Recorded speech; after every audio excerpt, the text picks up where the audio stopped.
Well, that was fascinating about the out-of-body experience. The other bit that I was really fascinated by was your life review, because I've heard that the life review was played on a big movie screen, but with you, you had two movie screens present. There was a big one and a smaller one above, and the one above was how you should have lived your life, and that fascinated me. Would you like to talk about that aspect? Ami lenyűgöző volt egy másik oldal a történetednek, nem csak a testen kívüli élmény, hanem az a rész, amikor szembesültél az életfilmeddel. Arról meséltél, hogy 2 filmet láttál, amikor végignézted az életfilmemet. Mesélnél erről, hogy hogyan és mit láttál, hogy történt ennek a szemrevételezése? Ez egy széles vásznú film. It's a widescreen movie. Azt fölött egy keskeny vásznú. Above that, a narrow screen movie. A széles vásznún maga az életem. On the widescreen movie, my whole life as it happened. Úgy, ahogy éltem, gondolkoztam, cselekedtem. The way I lived according to how I acted or how all my actions were in detail, day by day. A keskeny vásznún meg ahogy kellett volna. On the narrow screen movie, the way I should have done it. Ez párhuzamosan ment. This was running parallelly. És nagyon ritkán találkozott a kép. And the 2 movies were barely matching. Természetesen én nem úgy éltem, mint ahogy lehetett volna. Because obviously I didn't live accordingly how I should have done so. So it was different from the one from the other. Right. Yeah, that. And what sort of, you mentioned that you could see or you knew the effects or the impacts of your actions on the people around you. Now, was that a physical feeling or was it emotional feeling or was it both?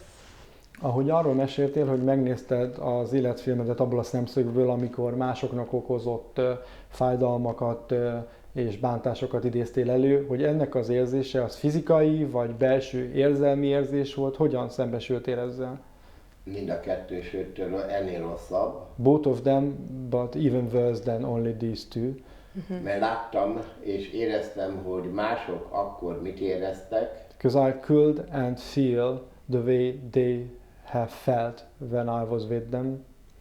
Éreztem a fájdalmukat, bánatukat, érzelmeiket. I felt how they were feeling, in what state they were, their situation and the background they were coming from.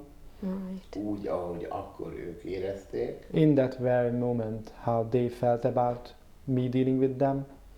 És éreztem saját fájdalmamat. And I felt also my sorrows and my pain. Hogy én vagyok a hibás, én okoztam, én miattam. That this is all my fault, this is all because of me, happened to them. Nagyon sok volt. And the duality of these both as causing bifold, so multiplied. Ráadásul ott volt a felelősség, hogy én tettem, én vagyok az oka. And also there was the responsibility, this is all this is I'm in charge, so I triggered all this and it's all on my shoulders. Miattam érezték, miattam szenvedték. And this is, they had to feel it because of me, it was all because of me. Right. And did that feel like a burden when you experienced that? És amikor ezen szembesültél, amikor ezt átélted, ez mint egy lelki teher jelentkezett nálad? Igen, olyannyira, hogy olyant hozott ki belőlem, amit biztos, hogy normál esetben ezt nem lett volna. It even get to that length that it has brought up in me things I wouldn't have normally reacted, or in a way that I wouldn't normally have reacted.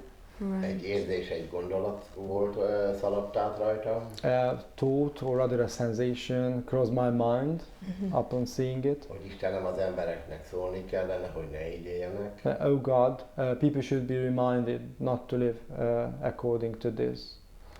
Szólni kellene, hogy ne így cselekedjenek. They should be reminded to don't act like that. Right. Természetesen tudom, hogy ez mivel jár, akkor ez szó sincs róla. If I knew only that what a sort of mission it is accompanied with, then I would have kept probably silent.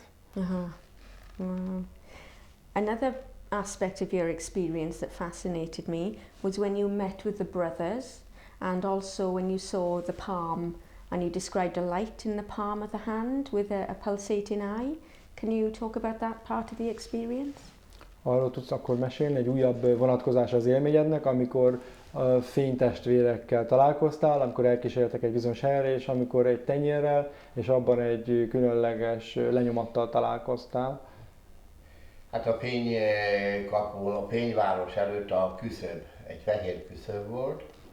Before the light, a city of light, there was a light threshold. Amiben fájó, villogó fénybe volt.